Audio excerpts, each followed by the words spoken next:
dispositivo legal, porque isso que você tá falando, eu também, eu fico olhando e fico assim, cara, olha, isso parece muito grave, muito grave. O dispositivo legal, ele é dado, por exemplo, nós tivemos várias ações advindas do Supremo Tribunal Federal que não constam em lei nenhuma. São verdadeiros arbítrios. Segundo a explicação, esses arbítrios é uma defesa da nação. Uhum. Esse é o argumento mor. Então é o seguinte, o argumento mor hoje seria em nome da defesa da nação, em defesa dos direitos. Nós temos a figura do presidente da República e temos o presidente do Senado, do Congresso, para chegar em campo e falar assim, stop. Transparência total. Tá? Vai acontecer isso. Como? Com o rabo preso do jeito que eles têm? Mas rabo preso com quem? Eles mesmos têm rabo preso. Mas rabo preso com quem? Imagina, por que o... Ótimo, peraí, mas vamos embora. Tá. Eu sou o presidente, estou te bloqueando. Tá bom. Aí você vai falar assim, vamos fazer uma briga de botequim? Ah, mas porra, mas a tua cueca tá cagada. A partir do momento que eu tomo uma ação contra você, tudo que você fizer comigo é fofoca. Não tem rabo preso nesse momento. Não tem rabo preso nesse momento. Nesse momento é o seguinte, é a ação que tem que ser feita, a medida que tem que ser tomada.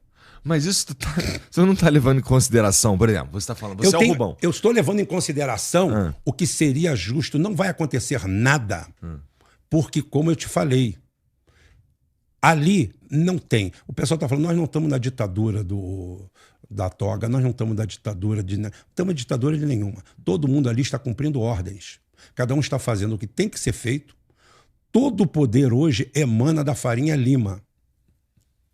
Ontem, o Brasil está numa puta de uma recessão verdadeira, real. Aí o cara tá dando Bolsa Família, vale gás, vale transporte, vale isso, vale aquilo outro. Você anda pelo Rio de Janeiro, anda por São Paulo. Eu tava aqui, a gente se hospedou onde pôde, né? Porque ontem não tinha nem vaga na cidade, tá? Você passa, vê a metade das lojas fechadas, você vê a economia claudicando, você vê as lojas mês do Natal vazias. Você vê tudo isso aí, isso é um quadro recessivo. Isso é um quadro totalmente recessivo. E você vê que nesse momento, tá, o Banco Central se reúne e, olhando para a cara do povo, fala, são muito otários. Deixa a taxa Selic em 15% mesmo. Mais 15%. Cara, deixa eu fazer uma conta aqui, peraí. Tá. Vou fazer uma conta de cabeça aqui, rapidinho. 270, 127 bilhões. Porra, 127 bilhões? 60. Do nada. 0,5% da taxa Selic são aproximadamente 60 bilhões.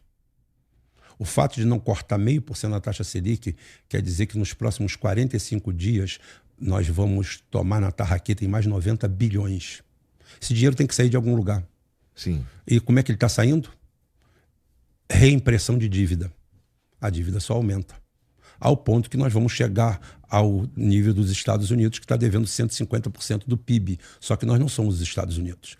Nós não somos a máquina industrial dos Estados Unidos. Nós não temos o poder dos Estados Unidos. Tá? Então nós vamos chegar nesse caminho. A dívida só cresce porque, para manter salário do judiciário, aí cada um ganha o que quer, o que bem entende. No final do mês, a remuneração de um magistrado hoje praticamente está ao léu. Não tem ninguém que fiscalize isso. O gasto do nosso judiciário, ele é de 30 bilhões de dólares. De dólares. De dólares. Aproximadamente 30 bilhões de dólares. Você sabe o que isso significa? Que 80 países, pelo menos, do mundo têm um PIB menor do que o gasto do nosso judiciário. Agora eu vou te dar um número. Brasil, 212, 215, porque o IBGE virou puteiro e a gente não sabe mais a população que a gente tem. Tá? Então é o seguinte, 220 milhões de habitantes. Virou puteiro. Mas vai lá, Os Estados Unidos tem 350 milhões de habitantes, ou seja, tem 50% a mais de população que a gente. Os Estados Unidos têm um PIB que bota aí, corta daqui, corta de lá, 12 vezes maior do que o nosso. Pode ir anotando, 12 vezes maior do que o nosso. O salário mínimo, que lá nos Estados Unidos não existe, é regional, caramba, mas a gente calcula, é 10 vezes o nosso, em média. Isso levando em consideração o valor do dinheiro, não levando em consideração conversão nem nada. Não, a conversão vai agora. Aí é o seguinte, 12 vezes, bota 10 vezes mais o salário mínimo lá, bota 8. Ótimo, a gente paga $250, lá eles botam $2.000. Tá. Pois bem, e eles têm 50% a mais de população. O Brasil gasta 30 bilhões de dólares com o judiciário. Quanto que gasta os Estados Unidos? Quanto? Não é número relativo, não. Números absolutos. 11 bilhões de dólares. Caralho. 1/3. Onde é que a gente errou aqui? A gente errou a hora que a gente fez uma Constituição Federal voltada para que isso acontecesse. Nós vivamos numa juristocracia, onde o Poder Judiciário não é controlado por ninguém. Por eles mesmos. Conselho Nacional de Justiça. Quem comanda eles? Aonde você passa, você vê os mesmos. Quem é o presidente do TSE? O presidente do TSE é o ministro fulano e tal do Supremo, outro. E o detalhe, nenhum deles é togado. Todos eles são indicações políticas. Você sabia que você não precisa ser nem... Então precisa ter um notável ou notório saber. E conduta ilibada. Isso. Conduta ilibada. Tá? Ou seja, se alguém disser que eu tenho notório saber e conduta ilibada, você pode ser ministro do Supremo. Tá? Então, é o seguinte, é claro que não é tão simples assim. Existe não uma é tão sabatina que é política e que não é uma sabatina de verdade. Não é tão simples assim, porque você precisa ser indicado. Você vê o Dias Toffoli, por exemplo. O Dias Toffoli, ele era advogado de corredor do PT, tá? Corrimão de partido, e ele fez concurso para Ministério Público, tentou para entrar para o Judiciário de tudo quanto é jeito, nunca passou. Tadinho, azarado. E ele foi nomeado lá em 2004, 2006, mais ou menos isso. O cara já tem 20 anos lá, e graças ao Eduardo Cunha, que foi condenado a quase 5 trilhões de anos de cadeia, o Eduardo Cunha passou de 70 para 75 anos a expulsória. Ou seja, ganhou mais 5 anos. Quer dizer, ele foi condenado a 300 milhões de anos de cadeia, mas o que serviu para eles, deixa aqui com a gente.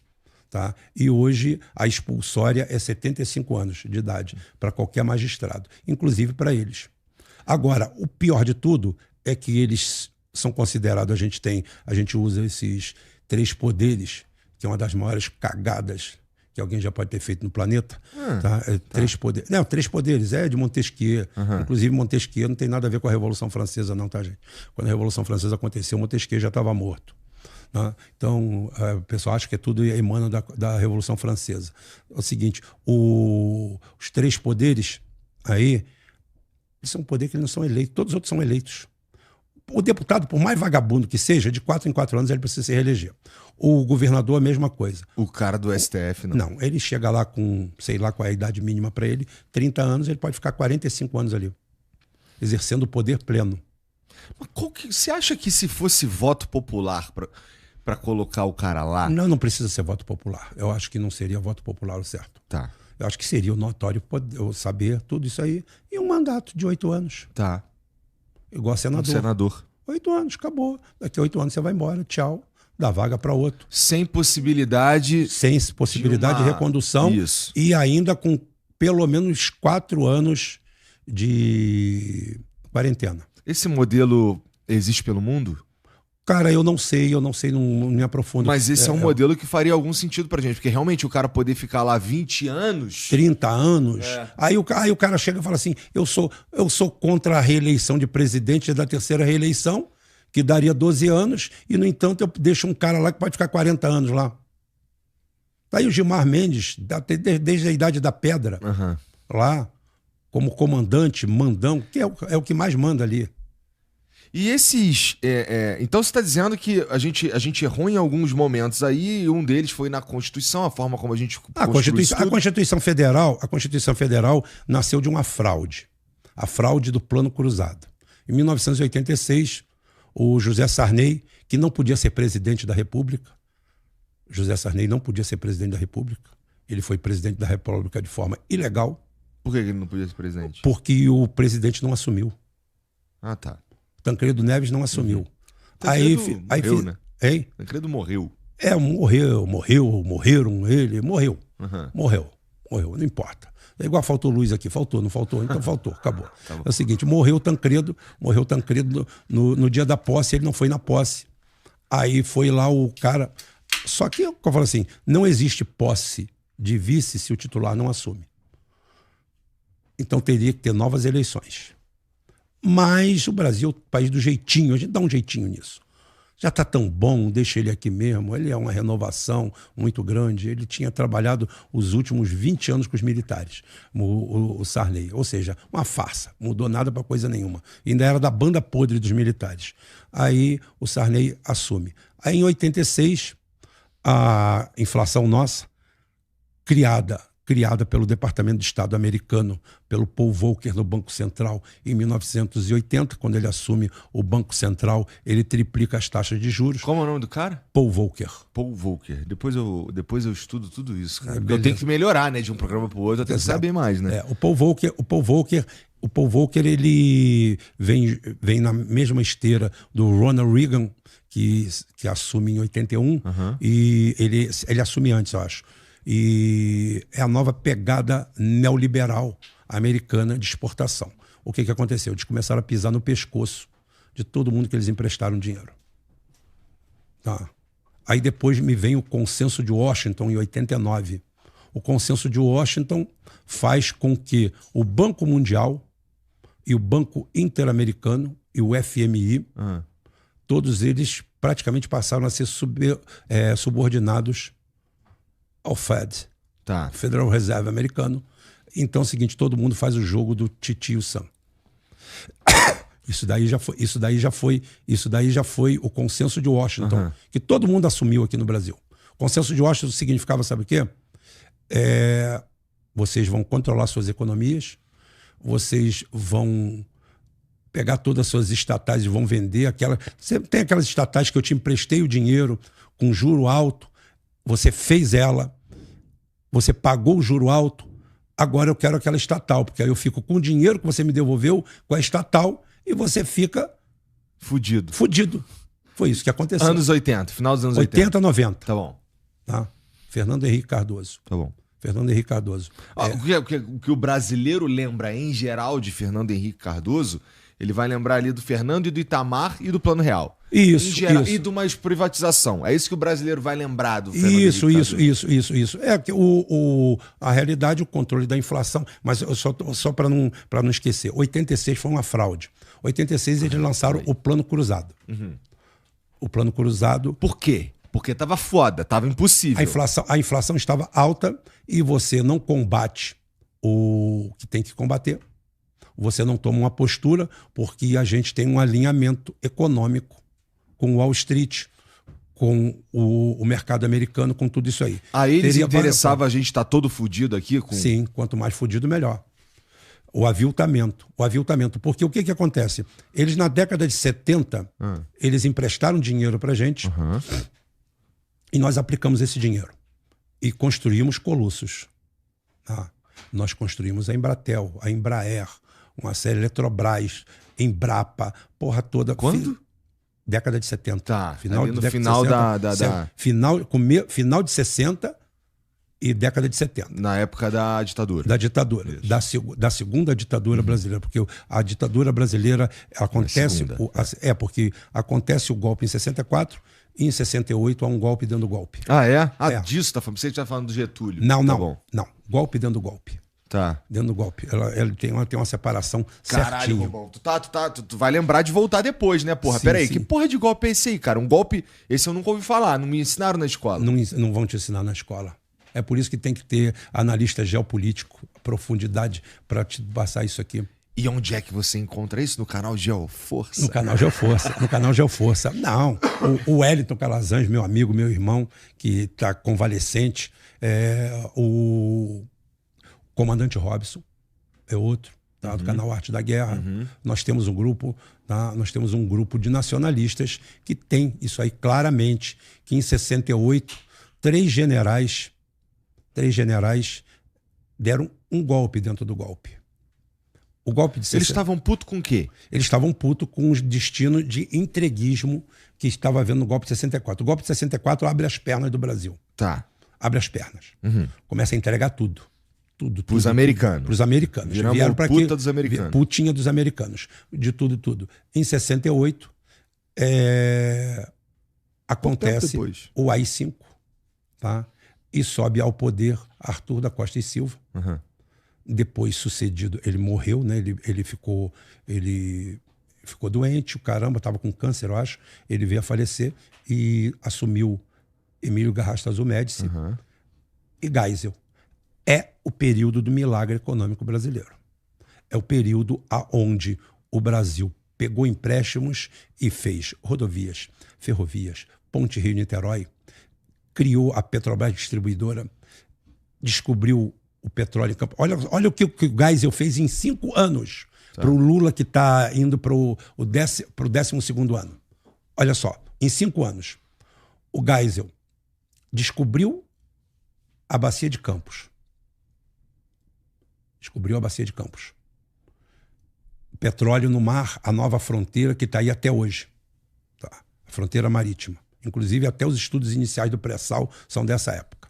Campo de Garopa, 1974, Bacia de Campos. Tá? Primeira descoberta de petróleo offshore feito pelo navio Petrobras 2. Nosso. Essa foi a primeira vez que a gente descobriu que a gente tinha petróleo? Em alto mar. Tá. Ali começa a província, ali começa o boom.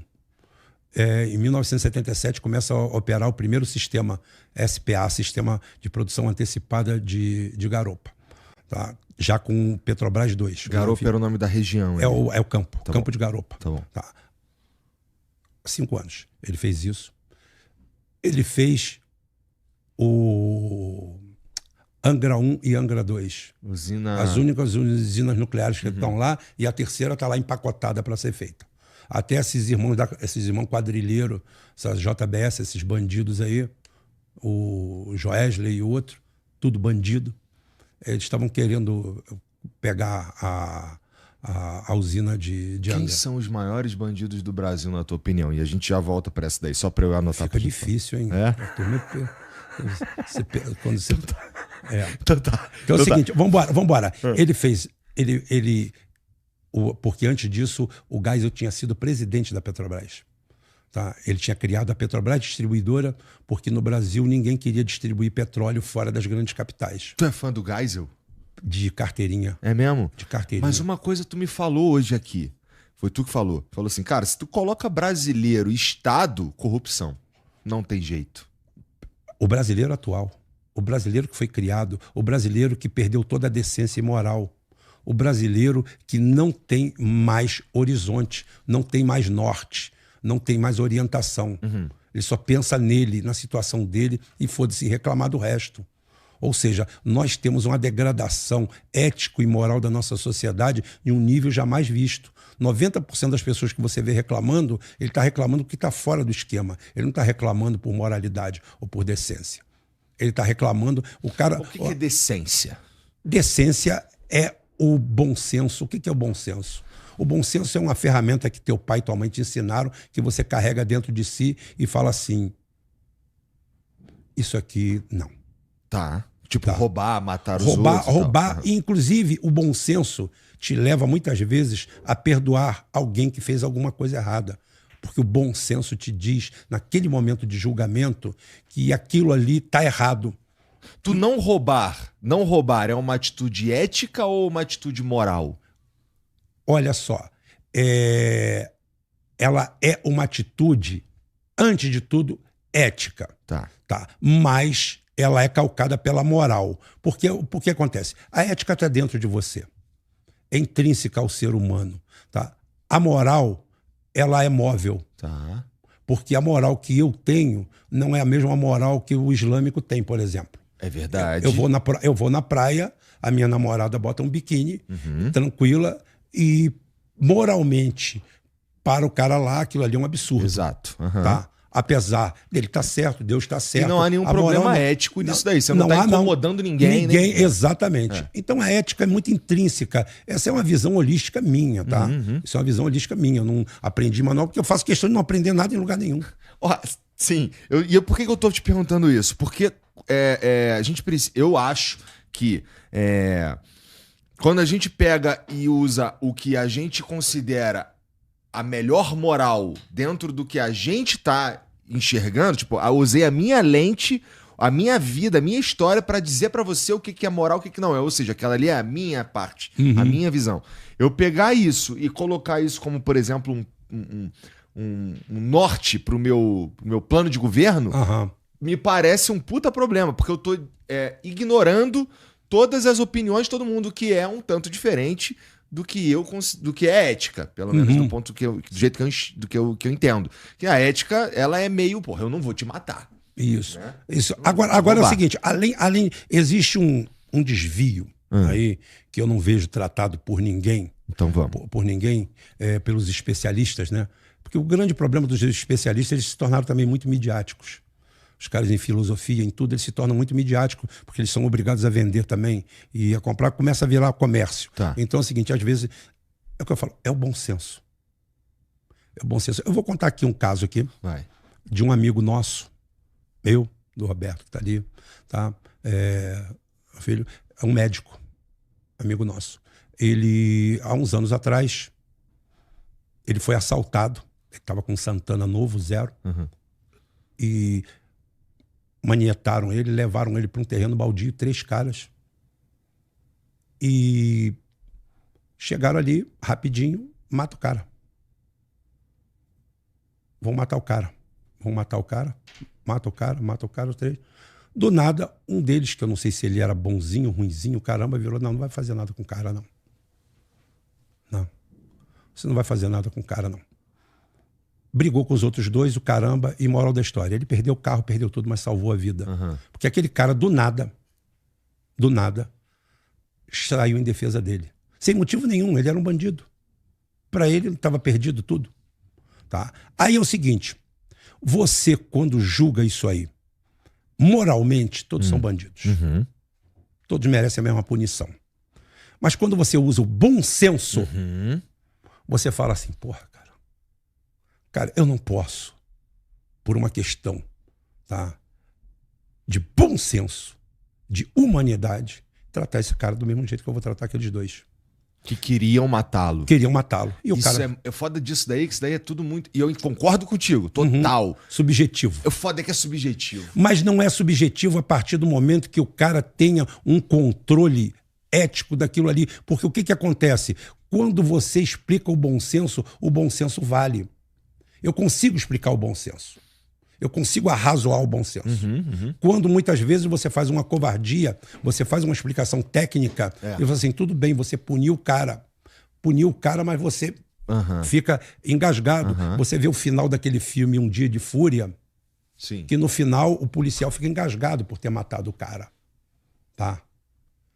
Ele mesmo não ficou satisfeito com o resultado daquilo ali. Que estava previsto no código, etc, mas aquilo não pega bem na realidade. Exatamente. Né? O cara fez um monte de atrocidade durante o dia. Mas, cara, foi uma cascata de eventos, de coisa, e que você via que, no particular, em cada coisa assim, você meio que o cara tem razão. Mas tu entende, né? Tá? Exatamente. Mas isso daí começa porque é o seguinte, você tem que ter controle de massas. Por que é que a China dá certo com 1,5 bilhão de pessoas? Eu acho que, assim, o fato de ter diminuído o fato dos caras conseguir ter refeições ao longo do dia ajuda, não é? Não. A primeira coisa é o seguinte, você dá e recebe. Dá sem receber, tudo bem. Agora, primeiro você tem um elemento cultural muito forte. O primeiro elemento cultural que existe hoje é a família. Tá. A família. A família no Brasil está sendo destruída. Esse é o menor elemento cultural no sentido de... Isso, o mais basal. Isso, mais basal. O mais basal. Começa ali. Você nasce em algum lugar. Abriu as pernas, abriu a boca, tô aqui, nasci. Você nasceu no meio de um seio familiar. Sim. Então é o seguinte, isso daqui está acabando no Brasil. Tá? Isso é um projeto. Isso é um projeto. Essa doutrina woke, essa luta interclasses, essa luta de sexo, essa luta homofóbica, agora aprovaram uma lei aí, acho que se você fala oi para uma mulher, você pode pegar 5 anos de cadeia, tá? Mais ou menos isso. Tu não tá exagerando não, Rubão? Não, eu tô exagerando, mas eles já exageraram antes. Você tem uma história dessa história. Eu tô por fora dessa daí. Não, mas é o seguinte, a lei acabou de ser promulgada. Tá. Aí, é mais uma lei misândrica. Uhum. Aí eu tô falando assim, coitado da mulher. Não, é coitado do homem. Não, não é coitado do homem, não. Não é coitado do homem, não. Porque isso daí causa um efeito cascata. Você começa, por exemplo, a criar leis excludentes demais em relação a homem, a mulher, a negro, a isso e aquilo. O que você vai fazer a médio prazo? Você vai acabar com o emprego do negro, da mulher, uma porrada de gente. Qual que é a lógica disso? A lógica disso que é o seguinte, por que eu vou te contratar que você potencialmente pode ser um problema para mim no futuro? Você está chegando aí, teu currículo está aqui, está bonito, está legal, mas cara, mas você é negro. Eu tenho isso. Cara, isso que eu estou falando aqui é falando a verdade. Estou falando. Então é o seguinte, o cara assim, cara, eu vou evitar esse problema. E o cara pode ser o melhor funcionário que vai ter na vida dele. Mesma coisa para mulher, por exemplo. Mesma coisa para mulher. Porque quando você começa a cercar de muito não pode, porque nós já temos um Código Processual e Penal que abrange muita coisa. É igual a história da Maria da Penha. A Lei Maria da Penha é uma lei ridícula, idiota, sem sentido. Porque tudo que está escrito ali já está amparado no Código Processual e Penal. Entendi. Não é que... Entendi. É porque a gente poderia ter aplicado as leis que já existiam. Tranquilamente. Aí você vê que é só um jogo de poder. Porque quando o cara pega e sai arrastando a ex-namorada pelo asfalto, acaba com as 2 pernas dela, a mulher está entre a vida e a morte, o cara vai para lá e o pessoal está querendo saber por que os policiais bateram nele. Já estão querendo punir os policiais. Já esqueceram a Maria da Penha. Porque, na final, sabe o que é? Tudo é palanque. Tudo é palanque que reflete na nossa sociedade. O que vai fazer?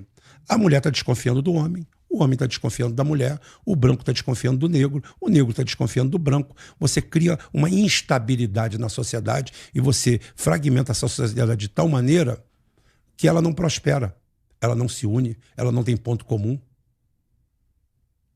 Isso é coisa de... Isso é nível... tô entendendo o que você está falando, que é um projeto. Isso é um projeto construído para separar, para a gente não se unir e, portanto, não conseguir, entre aspas, combater ou renovar o poder em Brasília, por exemplo. Mas a gente está falando de nível nacional ou a gente está falando nível mundial? Porque a tua parada também é geopolítica. Então, isso daqui a gente consegue extrapolar para o resto do mundo? Eu posso dizer assim, ocidental. Tá, ocidental. Ocidental, porque isso daí tem base da cultura ocidental. Porque nós obedecemos tanto aqui quanto nos Estados Unidos, nós todos somos eurocêntricos. O centro do mundo nosso é a Europa. Sim. Tá? Então nós temos tudo isso aqui. Então isso daí é uma cultura, e esse naufrágio, ele está acontecendo aqui no Brasil, está acontecendo nos Estados Unidos, está acontecendo na Europa, está acontecendo no Ocidente inteiro. Quem promove isso? Tá. Quem promove isso é bom saber. Tem gente por trás disso. Existem grupos por trás disso. Por que o George Soros é um sujeito tão bonzinho? Bom, o George Soros, ele é o cara que financia uma porrada de iniciativa que é vista como boazinha de fato. Da boazinha só na capa. Isso. Boazinha só na capa. São as doutrinas woke. Tá? Mas isso também está perdendo um pouco de força, graças a Deus. Não, mas ela não está perdendo força. Ela simplesmente está saturando. Tá saturando. A galera tá ficando meio de saco cheio. Exatamente. Tá começando a ficar chato. Tá começando a ficar enjoado. Só que isso daí corroeu a nossa sociedade. Nós estamos perto de pegar a primeira geração desde que a gente acompanha essa evolução humana, pelo menos assim, vamos dizer assim, pós-revolução industrial, em que a geração seguinte vai ser mais burra do que a geração anterior. Nós estamos criando burros.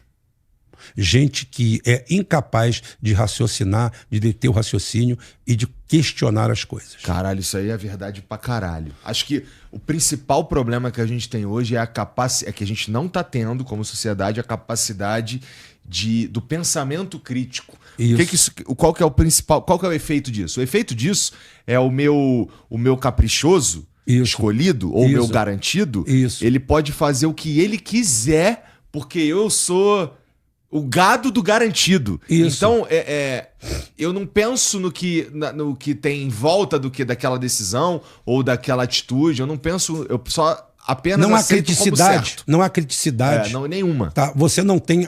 Cara, eu lembro o seguinte, em plena ditadura militar, era comum o ditador do momento, já que era o Geisel ou o Médici, vir a público, vir em rede nacional, hoje às 20 horas, rede nacional. Vai se abrir a rede nacional para o presidente da República. Os caras, como ditadores, justificando as coisas para o povo. Houve um aumento, e naquela época o aumento de gasolina era aumento de gasolina mesmo, porque a gente não produzia. Pô, caralho, é foda. Tu tava vivo nessa época, Tava né? vivo e pensando, eu comecei muito cedo a pensar. Tu tinha quantos anos aí, Rubão? Só pra eu... A guerra do Yom Kippur, que eu acompanhei todinha, eu tinha 9 anos de idade. Tá. E eu acompanhei passo a passo. Tá bom. Fruto da contaminação familiar. Tá. Não. Tá. Geisel no poder, tu tinha quantos anos? Geisel, quando entrou no poder, eu tinha 10 anos de idade. Tá bom. Eu acompanhei o governo Então tu dele. era uma criança. Tudo bem que depois você leu e o caralho, mas você era uma criança também. Porque o que eu quero saber você acha que quando o Geisel ou o Médici ia pra TV fazer esse pronunciamento, eles não estavam também entregando uma narrativa pro povo? Tudo bem, mas ele era ditador. Verdade, então. Ele era ditador. Isso meio que depõe contra ele, né? Então é o seguinte, mas havia uma necessidade de explicar para o povo aquilo ali. Hoje o cara caga na sua cara, ri e fala assim, foi isso mesmo. É isso mesmo que você ouviu. Você vê um sujeito com aquela cara de pastel do Haddad, tá? Chegando a público falando, é isso mesmo. O cara chegar e falar assim, pode ficar tranquilo que quando eu for eleito, nós não vamos taxar esses produtos baratos da China que servem de sustento para muita gente. Aí você chega lá e você taxa. Não vai taxar. Taxou. Cara, o que é pior do que isso? Não tem nada mais baixo e ordinário do que isso. É que você não ter palavra. Cara, você não ter palavra. Cara, bandido tem palavra. Hoje eu estava lendo um negócio lá do meu grupo lá de PCC, PCC daqui. Falei, cara, o PCC está começando a virar uma grande opção para Brasília, cara. O nível de organização deles e de respeito e coerência está bem maior do que a nossa classe política. Concordo. Então é o seguinte, esse processo de deterioração da sociedade, quanto mais idiota nós formos, quanto mais a gente brigar por motivo idiota, quanto mais imbecis nós formos, quanto menos casamentos tiver, isso já aconteceu nos Estados Unidos. Nos Estados Unidos, o primeiro inimigo foi o homem branco, foi o branco, o primeiro inimigo. O segundo inimigo foi o homem branco. Agora, o inimigo nos Estados Unidos já é o homem negro. Ou seja, vai fragmentando até onde der. Vai fragmentando até onde der. Vai quebrando a sociedade, porque uma sociedade que nasce acéfala, tá? Você molda ela de qualquer jeito. Com certeza. Quem promove isso, Rubão? Quem promove isso, se eu fosse idiota, eu falaria que são os Illuminati. Tá. Mas eu não sou idiota. Porque o Illuminati pode ser você ou pode ser eu. Porque o ser humano, ele é cooptável. Você vê, muitas vezes o cara fala assim, poxa, fulano entrou comigo na empresa, era gente boa pra caralho, hoje ele é gerente geral, não olha pra ninguém, tá? Aí você fala assim, bem-vindo à humanidade. De cada 10, 9 vão ser assim. Ou de cada 100... 9,5. De cada 100, 99 vão ser assim. Porque o que acontece? Amanhã, se tiver uma vaga de Illuminati, você vai ser um deles. Eu vou ser um deles. Qualquer um vai ser um deles. Eu não vou ser. Porque, a princípio, eu não tenho essa possibilidade de ser. Mas Illuminati... Então, você não está dizendo que não tem Illuminati. Tem Illuminati. Não tem. Tá. Não tem assim. Não tem como clubinho. Tá. A carteirinha. Tira a carteirinha aí, 01. Tá? Não e maçom? Maçom tem. Mas maçom é outra parada. Maçom não tem nada a ver. É outra parada. Maçom é outra coisa. Maçom é o seguinte, o maçom... meu pai, eu tava até confundi outro dia, meu pai morreu com grau 32. O máximo é 33. Tá? Nossa. Ele dormia dentro de um caixão? Dormia. É porque tem essa lenda dos caras que dormem exatamente. Mas ele só foi dormir depois do caixão depois que ele morreu. A gente colocou ele dentro do caixão. Antes disso, ele não dormia, não. Entendi. Tá? Aí capa de morcego. Inclusive é o seguinte, eu tenho o planeta tem uma dívida histórica comigo. O planeta tem uma dívida histórica comigo. Tá? É o seguinte, primeiro, que eu quero todas as minhas benesses por ser branco, tá? E também todas as benesses por meu pai ser maçom e eu ter sido criado dentro da maçonaria. Não teve benesse? Cara, nenhuma. Pô, então tu é mó otário, né, cara? Porque tu é branco, maçom, carioca, torcedor do Fluminense. Só falta ser viado. Trabalha na Petrobras. Cadê as benesses, cara? Eu considero tudo isso benesses. Sério. Eu considero tudo isso benesses. Eu tenho 5 filhos, eu consegui criar meus 5 filhos. Um tá aqui. Tem muita gente que não pode dizer isso, né? Exatamente. Todos eles, graças a Deus, como se diz na linguagem velha, deram um bom caminho. Tá? Esse daí é veterinário, a minha outra filha é bacharel em direito. Caminho, cara? É o seguinte. Deu? Não deu? Ah, não deu? Não, dá não deu, não. Dá não deu. Não dá, não. Lá em casa não tem isso, não. Que tu sabe. Lá em casa não tem disso, não. A carinha dele ali, ó. Tô olhando dele olhando pro gordão ali, ó. Tô brincando. Eu tô falando assim. Não, é o seguinte, eu me sinto realizado. Se você olhar em volta, então, se você olhar o quadro do Brasil em volta, o Lula tá há 30 anos dizendo que vai dar 3 refeições pro Brasil. Eu fui até no Glauber e falei assim, Glauber, quantas refeições tem na cadeia lá? Ele falou 5 na federal. Falei, caralho, o cara tá querendo dar pro povo brasileiro uma condição pior do que o cara tem no presídio? Eu falei, puta que pariu. Ele tá querendo dar 3. Então é o seguinte, eu consegui dar para todos eles. Eles conseguiram ser alguma coisa na vida. A gente fez o papel da gente. Então, não tenho queixa quanto a isso, não. O papel é esse mesmo. O caminho é esse. O problema é que todo mundo... Eu faço uma brincadeira que eu falo o seguinte. 70 mil pessoas no Maracanã. Aí encosta um ônibus leito na porta com aquela rodomoça bonita, capa de revista, tudo, com tudo direito, e anuncia no alto-falante, fala assim, olha só, quem quiser pode voltar de carro-leito para casa, tranquilo. Quantos carros-leito lá fora? Tem 70 mil pessoas lá dentro, tem 40 lá fora. A primeira coisa que você tem que ter certeza é que ali não tem vaga para você. Mas as pessoas conseguem vender para outros que você só não estará naquele ônibus porque você é incompetente. Tá? O fracasso do competente, o fracasso do homem bom é um projeto. É onde você tem que se sentir fracassado, ou você se sente fracassado, sendo que você foi sucesso. O cara estudou, fez o trabalho dele, o cara é torneiro mecânico. É um bom profissional, conseguiu, comprou a casinha dele, lá os trancos e barrancos, reformou, tem um carrinho velho dele, toma a cachaça dele, torce pro Flamengo, pro Vasco, São Paulo, tá em paz, mas conseguiram incutir na cabeça que ele é um fracassado. Sim. Que ele é um fracassado. Que ele tem que estar naquele ônibus. Que só tem 40 vagas. É só fazer a conta. Depois que entrar 40, tá? Não entra mais ninguém. Os outros 70 mil vão ficar de fora. Mas querem botar na cabeça que você não está lá. Se você não está lá, você é um derrotado. E não é assim que funciona. Mas isso tudo, como eu falei, isso tem uma mecânica. Tem gente trabalhando isso. Vamos dizer alguma coisa. Agora nós dois vamos comprar uma fazenda de 100 mil hectares em Mato Grosso. E lá dentro tem 500 ou 1.000 trabalhadores. 1.000 trabalhadores. Cara, esses 1.000 trabalhadores podem dar problema pra gente. O que nós vamos fazer? Cara, bem, a primeira coisa que nós vamos fazer é o seguinte. Vamos lá, vamos pagar eles, vamos fazer isso aí. Mas vamos dar um jeito de que eles não se organizem e tomem aquela porra nossa. Porque eles são 1.000, nós somos 2. Então você vai criando métodos para manter o poder sobre aquilo. É mais ou menos isso que os donos do mundo fazem. Um sistema. O que nós temos é um sistema. Nossa, tu tá quase soando como o Jones Manuel, cara, um comunista. Não. Johnny Manuel. Quase. Não. O que o Johnny Manuel fala é pataguada. O Johnny Manuel nunca trabalhou na vida, nunca bateu uma Por que eu tô barra dizendo de. isso? Porque tu falou assim, porra, olha só, a gente precisa manter esses caras aqui sob controle. Não, isso aí é a Eles são figura. 1000 e nós somos 2. Isso faz sentido mesmo. Sim, né? sim. Não estou falando porque é o Johnny Manuel que eu tenha divergência em alguma coisa, que ele não está certo, ele não tá certo em algumas coisas. Pô, pelo amor de Deus, né? O que acontece E é o seguinte, eu tô falando isso pra pegar no teu pé também. eu sei disso, tá bom? eu sei disso, é pra botar pilha. Então é o seguinte, o que acontece? Você controla aquele negócio. Isso daí você cria um sistema. Um sistema.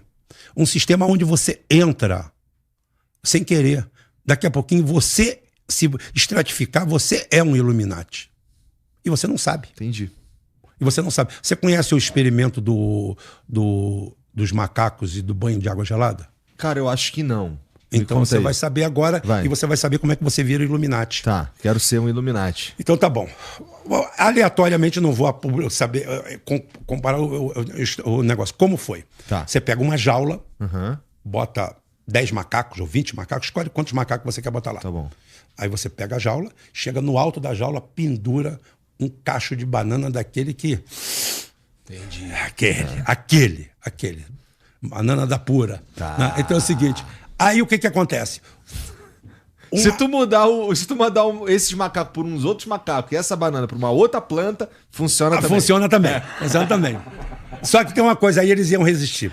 Aí é o seguinte, aí o macaco foi lá, pegou e comeu uma banana. Quando comeu uma banana, o cara chega com um jato de água gelada, banho em todo mundo. Daqui a pouquinho, outro macaco não resistiu, Já foi sei lá. O que vai acontecer. Outra banana. Jato d'água em todo mundo. Água em todo mundo. A terceira vez, os outros pegaram o macaco e meteram a porrada. É igual no quartel. No quartel é assim também. Fez cagada, negócio. Aí, tiraram um macaco. Colocaram outro macaco. Dos 10 tiraram um. Colocaram um. Esse um, quando chegou, foi logo na banana. Banho d'água gelada, pau no macaco. Tiraram o segundo. Chegou um momento que nenhum macaco nunca tinha tomado um banho de água gelada. Mas também não pegava banana. Não pegava banana. Virou um dogma. Tá? Por que não pega banana? Porque ninguém pega. Sei lá, eu vi os caras aí, mas então umas 2 gerações atrás tentaram pegar e enfiaram minha porrada. E quando aparece um rebelde, banho de novo. Então, antes que cresça. Ou seja, até como Illuminati, até como poderoso, você entra nesse circuito embaixo sem saber que você é.